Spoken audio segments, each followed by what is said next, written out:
Yun po yung malinaw, mga kababayan, sa nangyaring Quadcom investigation. Sabi nga sa opening statement ni Akop, ladies and gentlemen, we just discovered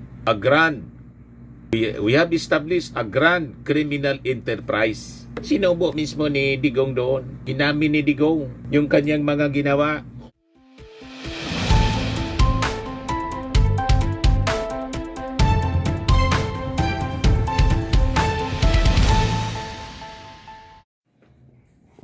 Hello po mga kababayan, si Dante Maravillas. Pag-usapan natin yung ICC at saka Quadcom.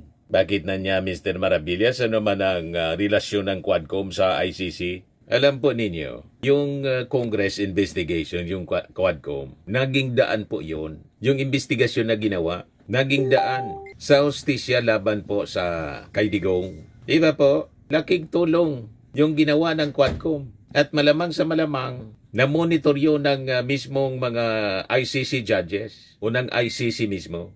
At sigurado na gamit yung iba sa mismong mga testimonies mula sa bibig ni Digong. Hindi po magkahiwalay ang local investigation na ginawa ng Congress at ang kaso sa International Court. And in fact, sa mismong bibig ni Barbers, ang overall chairman ng Quadcom po, sinabi niya na pwede yan nila itong gamitin. Naka-live streaming, gawing inputs sa kaso, mga kababayan ni Digong sa ICC.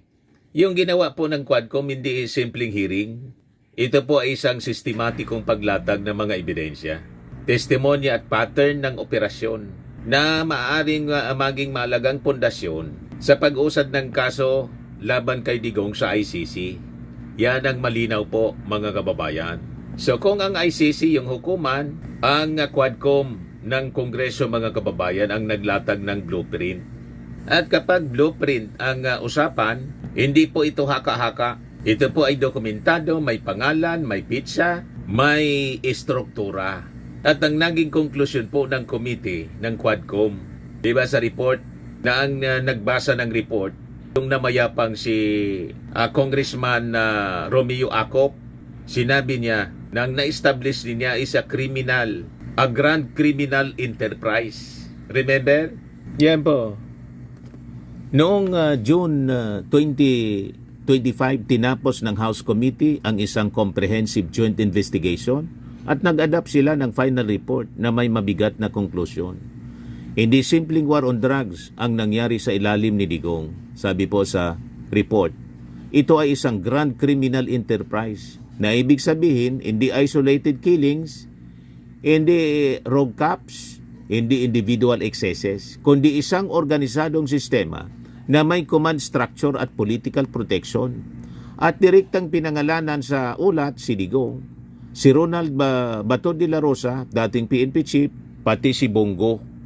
Yun po yung malinaw, mga kababayan, sa nangyaring Quadcom investigation. Sabi nga sa opening statement ni Akop, ladies and gentlemen, we just discovered we have established a grand criminal enterprise. Sinubo mismo ni Digong doon. Ginamin ni Digong yung kanyang mga ginawa. All the victims Si of Jinky war on Luistro, drugs, kanyang both pagtatanong. legal and illegal. It is my humble submission, Mr. Chair, that the former president can be considered liable for all these crimes under the theory of conspiracy by being a principal by inducement. Principal I wish to by manifest, inducement. Mr. Chair, that without the order, without the reward, these police operatives should not have resulted to killing a huge number of victims of war on drugs. Beg to disagree with your premise, ma'am. I understand, Mr. President, but that is a manifestation. Yes, but you know, Thank you, if Mr. police is President. supposed to do his duty. He goes to school for 2 years. He receive instructions to how to go about his duty, and we have to give the presumption of regularity. That's a principle of law. Thank you, Mr. President. Pag every time na may ginawa kaya in your favor is the principle of regularity Presumption in the of performance regularity of duty. of performance of official duty, Mr. President. Thank you for your enlightenment. Mr. President, I wish to ask, with all due respect, considering your statement of taking full legal responsibility, both to legal and illegal activities, can I equate this statement of yours to an extrajudicial confession of guilt? Well, in a sense, yes. Wala na akong Yes. magawa eh. Wala na Are daw you siya saying magawa. yes, Mr. President? Inamin niya. Yes, because I ordered the campaign against the drug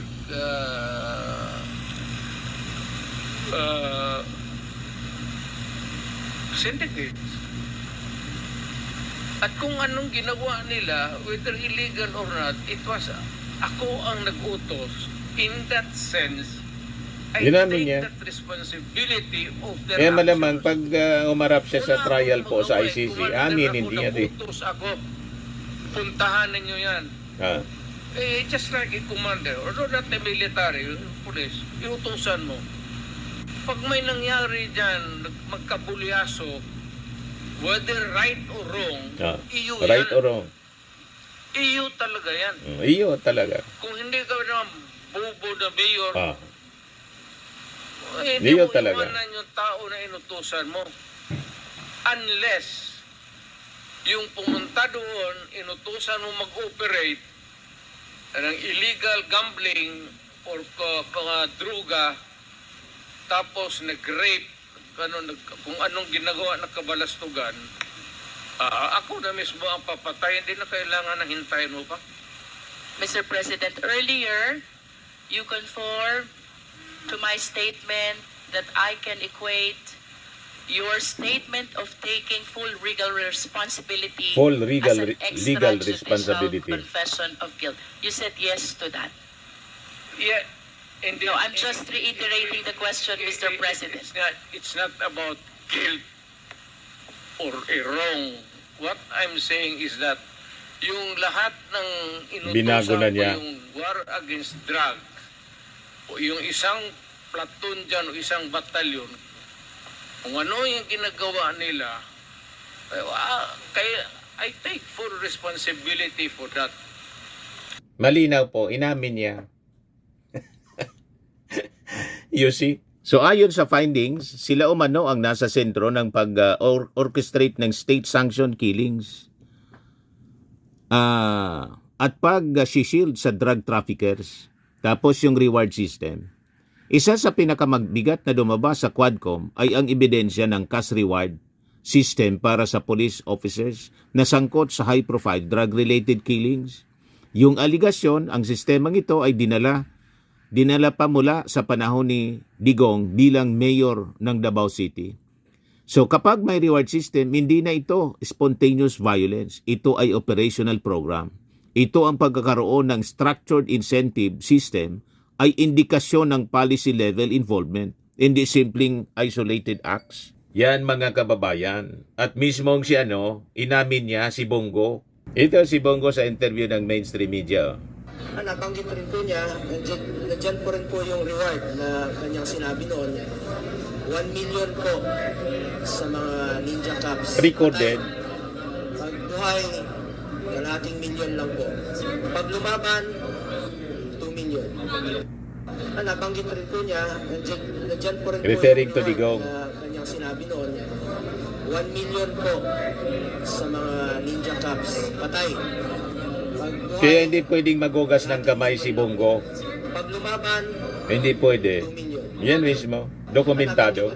Recorded mga public statements, mga kababayan. O ngayon, sa Pogo Links, ang illegal sa likod ng legal. Lumabas din sa investigasyon ng ilang Pogo hubs ay ginamit umano bilang cover para sa illegal na drug trade at iba pang unlawful activities. Kung may illegal na infrastructure na pinoprotektahan habang may pinapatay sa lansangan, may malinaw na tanong, selective ba ang hustisya? May mga pinapaboran ba? At may mga tinatarget? Ito ang pattern na hinahanap ng ICC, state machinery used systematically, not randomly. Malinaw po, mga kababayan, na-establish ngayon. Nag-establish po ng blueprint yung investigasyon ng Quadcom sa Congress. You see, umamin si Digong. O dito tayo sa Crimes Against Humanity. Inendorso ng Quadcom ang paghahain ng kasong Crimes Against Humanity laban kay Duterte, De La Rosa at Go. Hindi ito simpleng termino. Sa ilalim ng international law ay ang crimes against humanity ay nangangailangan ng malawak na o sistematikong pag-atake laban sa civilian population. May kaalaman at polisiya sa likod.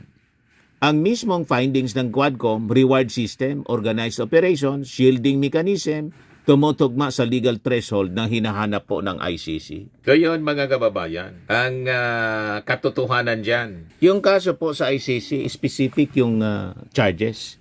Sa ICC, si Digong inakusahan ng crimes against humanity, murder, attempted murder, mula November 1, 2011 hanggang March 16, 2019. Inati ito sa tatlong bahagi. Pangunahing bahagi, Davao City, 2013 to 2016. Murder na inognay sa tinawag na DDS or Davao Death Squad nung mayor pa. Pangalawa, yung presidential high-value targets 2016 to 2017, murder sa iba't ibang bahagi ng Pilipinas na target umano ng specific individuals. Pangatlo, clearance operations 2016 to 2018, murders, attempted murders sa ilalim ng nationwide police operations. So kung mapapansin natin, may time frame, may classification po. So comes dito yung co-perpetrators na nilabas ng ICC. Ngayong buwan, kinikilala ng ICC, Office of the Prosecutor, ang 8 high-ranking current former at dating mga officials sa sinasabing alleged co-perpetrators sa common plan na in-neutralize ang mga drug suspects.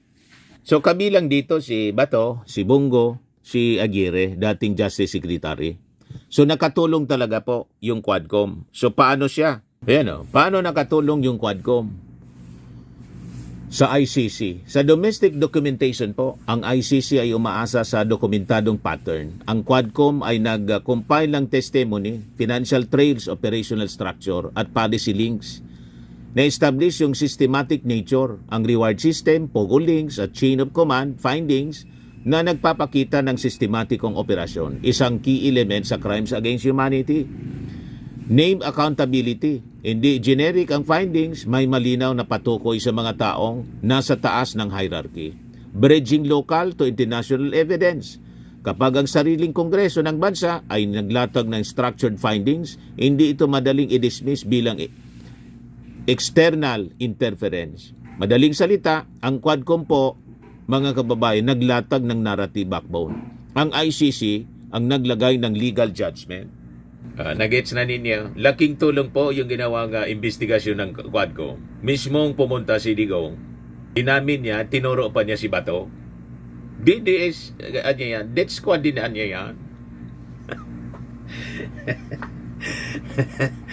You see, mga kababayan. So dito tayo sa political noise and legal reality kasi nag-iingay sila. Ngayon nga may pa-press con si Sara. Ayan o. Malapit nang simulan yung pa-press con. Tingnan natin kung may relasyon dito sa ICC. So hindi po ito simple mga kababayan na usapin ng DDS versus critics. Ayon sa Quadcom, may pattern yung ginawa ng Administrasyong Digong. Ayon naman sa ICC, may charges at basehan po yung kaso. So kapag pinagsama ang lokal na investigasyon at international prosecution, lumilitaw mga kababayan. Ang larawan, hindi po ito isolated killings. Ito po ay sistemang may isang disenyo. Di ba? Hindi po sapat ang malakas na palakpakan. Ang mahalaga kung may pattern, may polisiya at may pananagutan. Dapat mapatunayan. At kapag ang sariling kongreso ang naglatag ng mga ebidensya, mas nagiging malinaw. Kasi po ang hustisya hindi po propaganda. Isa po siyang proseso na hindi siya matatakasan ng mga sangkot sa madugong NGK. So ito na ngayon ang nangyayari. O di ba po mga kababayan? So yan po yung ating short video ngayon. Ako po si Dante Maravillas. Bye-bye po. God bless.